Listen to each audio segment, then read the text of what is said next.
Match होने लगा वा फाइनल। लो जी दोस्तों फाइनल मुकाबला लगा होने लगा फोड़ा का। एक बंदे चनियोट वाले आ, दूसरे बंदे 71 सरली वाले आ। फाइनल हो रहा फोड़ा का जो फाइनल मुकाबला लगा होने जी। फाइनल मुकाबला 71 ग्रुप हरून इकबाल ते सरदार जाहद टोकर। कुर्सी ते बह जा। ये फाइनल हो लगा वतन ला लो गड्डियां तो देखो बिल्कुल ड्राइवर ने बूट ही पाया, जेडे चप्पल पाई वो ड्राइवर नहीं चलेगा।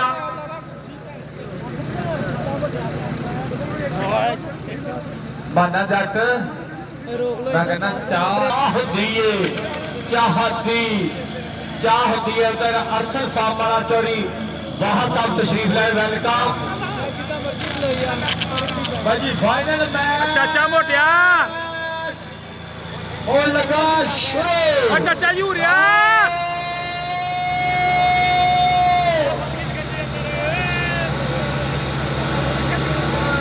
सरदार डुगर ताड़ियां ताड़ियां ताड़ियां।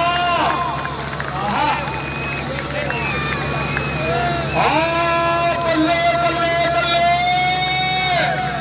और जी आजाद डुगर और 70 किलो पारा ली जाता और शबाज जाता दरबार जाते और आशा जवे डुगर ताड़ियां।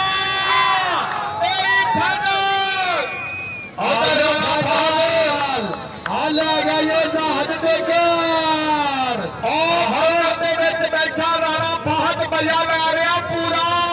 राणे कामरान दा वीरा राणे कनाल दा वीर बहुत मौका स्वाद लेंदा। लाइव चलदा नजारा अज दा बल्ले जियो जहा डोगर। लो जी दूसरा राउंड लगा शुरू होना।